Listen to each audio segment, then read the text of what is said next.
Shri Balaji tractors and Motors मध्ये कोणताही tractor खरेदी करा आणि मिळवा हमखास बक्षीस. तर मग विचार कसला करताय, आजच आपला ट्रॅक्टर घरी आणा. आमचा पत्ता पुणे नाशिक हायवे, कुकडी कॉलनी, नारायणगाव, तालुका जुन्नर, जिल्हा पुणे.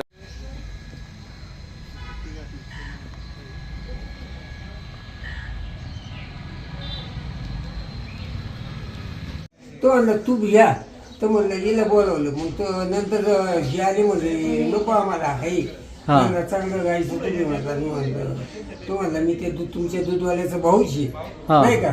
आणि नंतर मग मागून घेतलं तू, त्याला मी पैसे दिले काढून. नंतर तर ते चिकई आहे मला याचा म्हशीचा, तर मला घेऊन टाका सगळा तुम्हाला देतो. हिला म्हणला बाटली आणा एखादी लिटरची, ती आणायला गेली.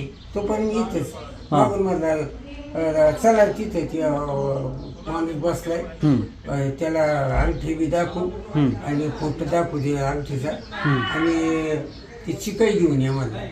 धान्याची पिशवी नेली तिथं बरोबर त्याला द्यायला. आणि तो म्हणला मी येतो म्हणला लगेच. म्हणजे माणूस कुठे म्हणलं चला मी दुकानात येतो म्हणलं आमच्या तिथं. तो मला म्हणत होतो का नाही डिझाईन चांगली असं असं म्हणलं. मग ते आमच्या पुतण्याने केलेली त्याला दाखवतो म्हणलं. आणि मग सांगतो तुम्हाला. तो म्हणलं किती 1-1.5 लाखापर्यंत पुढे जाईल का म्हणलं. हा कारण भाव जास्त आहे म्हणलं. दोन्ही अंगठे एक तोळ्याचे होतील म्हणलं. आणि मग नंतर म्हणता मग बरं असं करा फोटो काढून देऊ अंगठ्यांचा. आणि मग म्हणता मग मला काढून द्या म्हणलं इकडे म्हणलं. आणि ही एक राहिली होती तर ती मी द्या. आणि मग तो गेला आणि मी बसलोय तिथं. लवकर ये ना हिला बोलावं, ही आली म्हणजे का नाही आली म्हणलं. कोण भाऊ रस्ता असला तो तिच्या दुकानात यायला म्हणलं. ती बी पण तीन दुकानं पालती तुमच्या अंगठ्या घेऊन गेला होता. तो पण. आणि मग ही म्हणली तू तिथे नाही तिथे नाही. मी किती वेळ बसलो, मी गेलो तिकडं परत नाही दिसलं. नमस्कार म्हणलं आलता का नाही म्हणलं कोणी आलेच नाही. किती वेळ झाला आता? तुमचा अर्धा तास 9:15 दरम्यान. 9:15 9:30 दरम्यान झालं का? घरात कोण कोण होतं मग तुम्ही? घरात बाय माणसं होती सगळीच. त्याच्या आधी कधी आलता घरी इकडे? नाही पहिल्यांदाच घरी. नाही. तू पाहिला दीदी? काय काय झालं तू काय ज्यावेळेस आम्ही त्याच्याकडून दूध घेतलं आणि मग त्याच्यानंतर तो बोलला तुमच्या माझ्या म्हशीचं जे काय तर तो बोलला हिने दिली छोटी बॉटल आपल्याला त्याला. तर तो बोलला बिस्लरी नाही का, बिस्लरी आणून दिली त्याला. आणि ह्या बाबांना म्हटलं का चला बाबा मी हे करतो.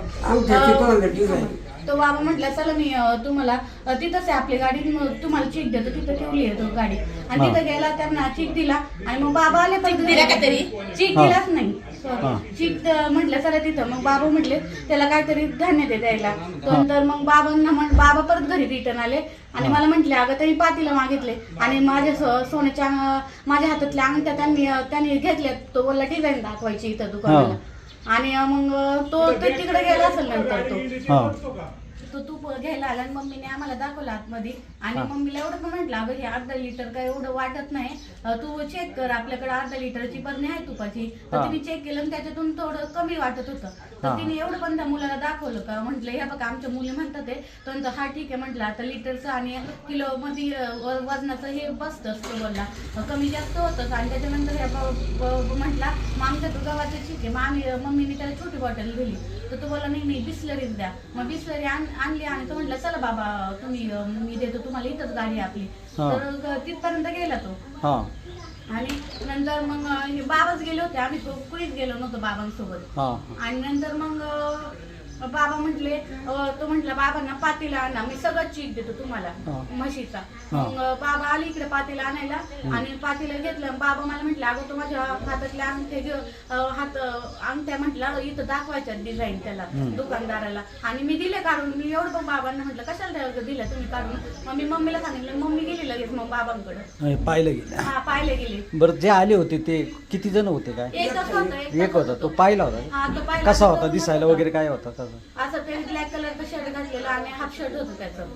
तोंडाला वगैरे तोंडाला वगैरे काहीच बांधलं नव्हतं. चेहरा बिरा असा मोकळा होता. चेहरा बिरा साधारणतः किती वयाचा असेल तो तुझ्या अंदाजे? तरी अंदाजे 35 एक वयाचा असेल. 35 वर्षाचा असेल.